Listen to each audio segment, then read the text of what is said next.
Hey guys, this is Jamey Jordan here, and I've been working with Eastwood on my Signature Series line of new tools for the bead roller. And I want to take a second and walk you through some of these new products that we have, just so you can get familiar with using them on the bead roller. All right, well next up we got our stencil rolls. And these are probably my favorite rolls I've ever designed. I use them all the time for everything from artwork to automotive work. They're made out of nylon and they're both identical, and a lot of detail can be done with just these two rolls. So for me, I would use these a lot to do flanges, borders, to outline stuff, pretty much anything you would use a step roll for, I go straight to these. And the reason I use these is they have such a small contact point on here, you can get in there and really detail out your artwork or any other panel that you're doing. And with conjunction of the adjustable collars, you can change the profile of these down to 0 all the way out to a ½ inch to create any type of bead roll you want with any different type of profile you need.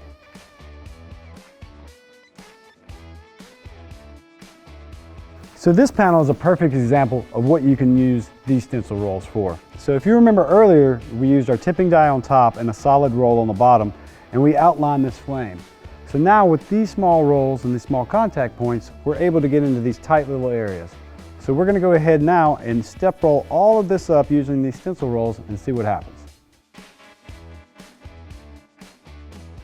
So when I start this panel, I'm going to start right up here at the top, and I'm going to go all the way down and around and outline this section here to raise it up.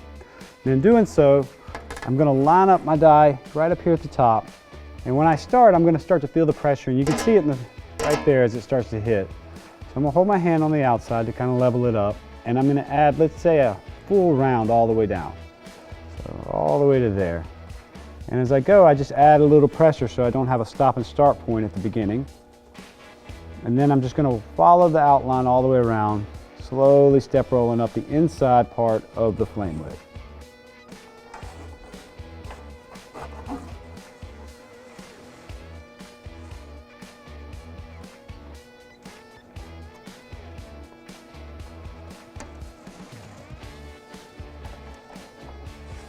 All right. Now we're going to move to the other section and start here and finish it up. Doing the same thing, starting with a little bit of pressure at the top and feathering in, and adding about a full turn of pressure.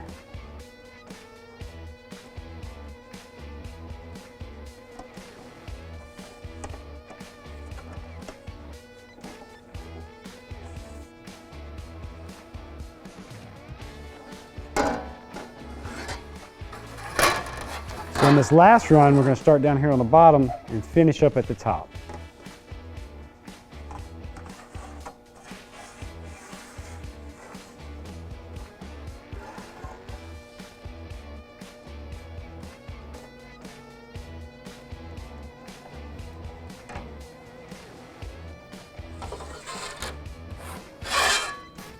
As you can see, with a little bit of effort, you can outline this out.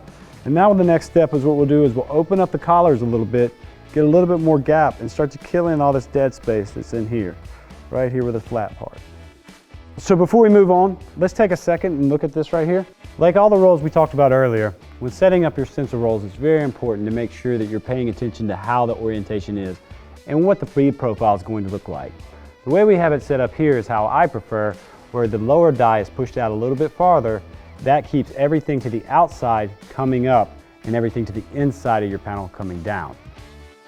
If you're confused or concerned, practice a little bit and make sure you have the die set up exactly the way you want them. So now, we've already gone ahead and rolled this one time with one pass. We're going to go ahead and open up these collars and get a little bit more gap between the two rolls to change the profile.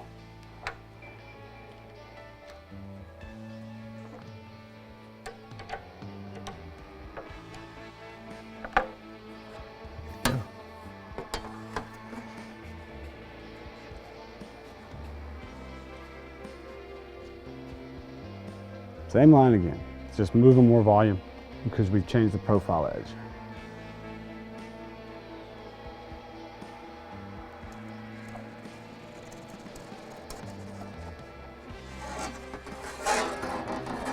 All right, now we're going to start back up here at the top.